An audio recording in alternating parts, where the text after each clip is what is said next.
Sometimes even I get surprised by the uniqueness of our, as I'll call it, business of education, which is absolutely nothing of the sort, because there's a lot of things that happen in the world of education that sometimes I talk to people who say, why doesn't education run like a business? Well, put me in the front of the line, I'd love to.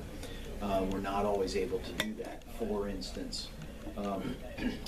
we are heavily dependent upon what the state tells us we can and can't do with the programming.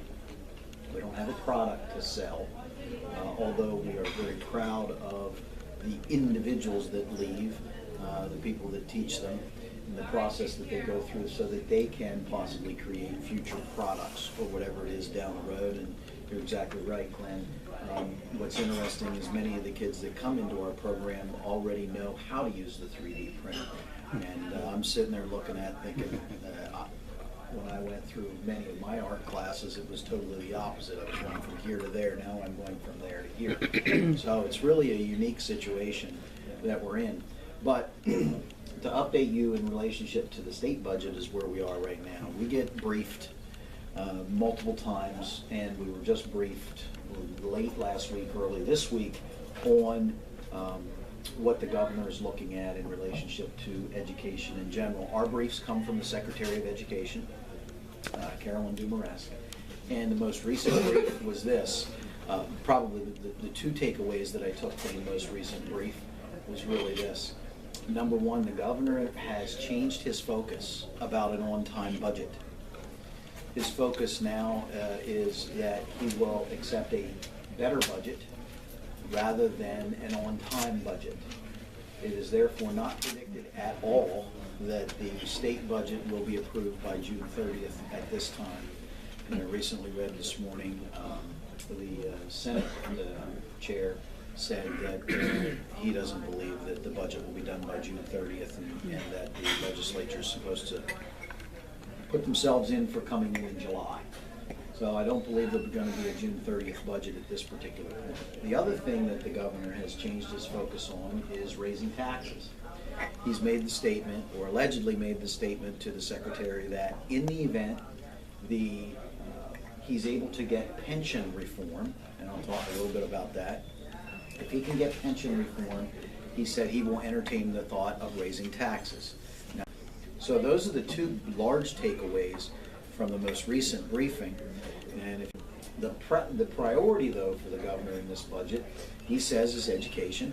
And there's 4 key areas that he's put down. There's a larger group of areas, but the 4 key areas that he does not want to touch or does not want to change is the Ready to Learn block grant. I'll talk about that a little bit. The special education increase, it's really special needs, but they call it special education. And there's also a scholarship fund for kids who want to go to school. He's increased the scholarship fund in relationship to that, as well as early learning. And that, as we would know it, would be like a pre-K type of programs or Head Start programs. The number one priority is the Ready to Learn block grant. So several of us have asked questions in relationship to that. How much money is that going to be? What is that going to look like? How are we going to be able to know when and if we're able to spend some of those monies? And the Secretary of Ed has told us that if she was a superintendent, she wouldn't plan on the total amount of money.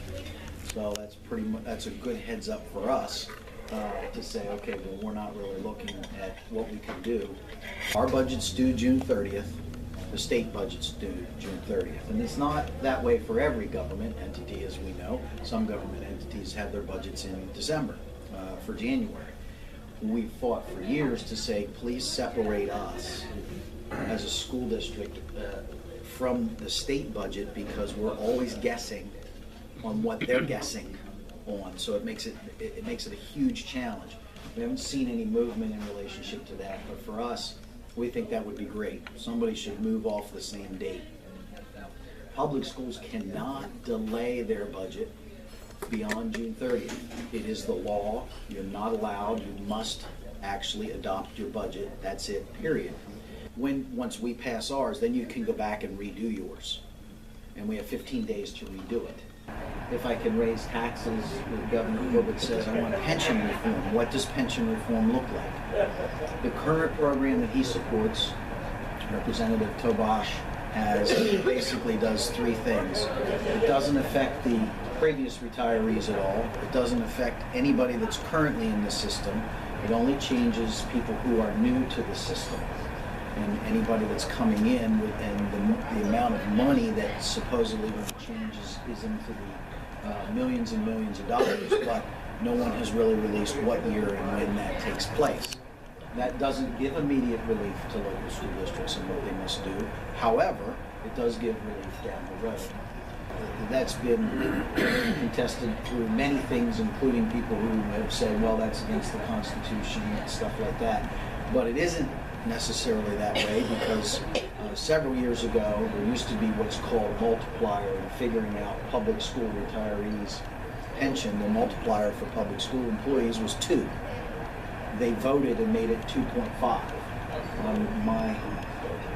My focus is, well, if you can vote to go up, you can vote to go back down. Directly what happens with the pension system, also there's what's called a collar. The governor and the legislature are looking at something that's called a collar, so to speak, that caps the increase. Right now we're looking at somewhere around 4% increase. We're looking to cut that in half to a 2% increase, more commonly known as kicking the can down the road.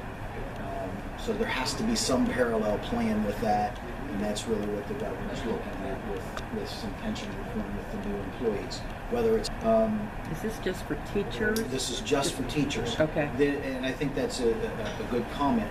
There's the SERS, State Retirement System, and they're not looking at that at this particular point in time at all. Okay? Mm-hmm. There's one thing that we pay a significant amount to in public schools would be cyber charters, and that funding formula and those things that take place. Everybody pays a different amount depending upon what you are as a school district. There's been numerous conversations as to what we can do and not do. We had a hearing last May in our school district in relationship to that. There is absolutely, positively going to be no change. What you pay now will increase each year, and no one wants to take that head on. So if students go to a cyber charter school, wherever that may be, even though we offer one, we will have to pay that, and that directly comes out of the local taxpayer funding. It was originally started, it was a 50-50 split. Actually, it was a 30% that we got back, but that's now totally disappeared as well. The school district can be anywhere from 10,000 to 15,000, but also from individual school districts, you can have an average of 8,000, and others are paying up to 21,000. And the cyber schools are also funded by the state? No longer. Okay. Totally the school district. It's totally the school district? That is okay. correct. The That's interesting double part, funded, one of the interesting parts, and this is what they talk about with the double dip, is this with cyber charters.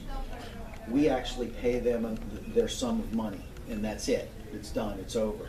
In that sum of money, we have to put in money for their teachers for retirement. Yeah. Now, you gotta understand, when a retirement payment comes back to a school district, in other words, if the employer contribution is 20%, which we're higher than that right now, the employer contribution is 20%. 10% of that is paid for by the Commonwealth. So we'll pay 20%, and then the Commonwealth pays us 10% back. Now, what happens at a cyber charter? We pay their 20%, and the 10% check goes back to the cyber charter. Yeah.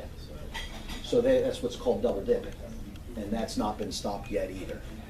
Again, those are the types of things that we think, the best word I can find, are bastardized in this system, but people continue to just let it happen. And we have no oversight of those programs, none whatsoever. So we cannot say your child's getting this, this, or this. There's nobody on any of those cyber charters. There's nothing that takes place, and the level of accountability is non-existent. And the problem is the significant increase in their ending fund balances. Billions of dollars these schools have left over. Billions. So that becomes then a payback to people who are actually helping to supply those schools. So they have a... Now, I ask you this, what business do you know that has a 55% stock holding group that doesn't get the overall say of how their business works? public schools, that's the way it is. 45% or about 44%. The federal government gives us 1%. They are 45% stockholders, and they dictate 90% of what we must do. It doesn't make any sense. Those are the mandates that are put into place, but it happens everywhere. Are there districts that are different? Sure, there are poorer districts that get more state money, but there are much richer districts, like a Camp Hill School District that gets 12% of their money from the state. They're still telling them 90% of the time what they must do. I'd rather move it towards some other way, shape, or form and give a flexibility type of thing, but we're not real flexible when it comes to those things. It's simply a sum of money that's set aside by the governor that they don't want to put in the basic ed funding. Why? Because basic ed funding gets a percentage increase if they want to each year, and it means they have to pay it each year. Why put it in a block grant? Because it can disappear the next year. Then you don't have to worry about it being in the budget. If you have a hole like they have now, you can just simply say, we don't have the money to pay that, the block grant's now gone. One of the things that I tend to analyze is not just the basic ed funding, but the block grant funding, and we have to be as creative as possible. And then I have to lay it at somebody like Glenn's feet and say, could you vote on this now? And Glenn has some good questions. Well, what if? Well, what if? I don't know the answer. I've been here 15 years now as a superintendent. It's been great. I've seen a lot of ups, I've seen a lot of downs. That happens as we go through. But I just did an analysis 5 years ago. We received from 5 years ago in the big key areas, basic ed funding, special needs funding, and accountability block grant, which is what the Ready to Learn block grant used to be, or is now. Used to be. Those three areas in our particular school district have seen a $400,000 decrease from 5 years ago. And to explain to the people and say, I'm not paying less for things than I paid 5 years ago. I'm paying a lot more. Where do you expect us to get that money? Why not provide some relief on what the mandates are if you still want to have the same tax levy at the state level? Why not provide some, not just revenue side, but from expenditure side relief, so that we can continue to operate and operate more like a business? My biggest challenge is, as we see these things come in, we have a retirement problem, absolutely. We in the system, and I'm talking about my administrative colleagues and my teaching colleagues, need to step up to the plate after, which I think is great, after the legislature takes them out of the system, out of the system. And I think Senator Fulmer made a great comment. They're not even supposed to be in any system. The legislature is only supposed to receive salary and mileage according to the Constitution. I would love us to follow the Constitution. After that happens, we can see then that people are taking this serious. I'd like us, current employees, to say, we need to go back to the 2.0 method and start to fix and bring some of that down in our retirement. I think it can be done. There's plenty of hope that's out there. We just need to do one thing together. I believe the state needs to take one step forward, and the rest of us can take one step forward with them. As we do, everything financially will come together, and ultimately, educationally, we won't be sitting there every day with one eye on the people that we serve, our kids, and one eye over here saying, I'm not sure I can afford this. I will never compromise on an educational program for kids. We'll do the best we can, but kids aren't compromisable. I believe we cannot be everything to everyone, but we can do anything. I don't believe we rest our program on a budget. I believe we rest our program on the people we serve, and that's our kids.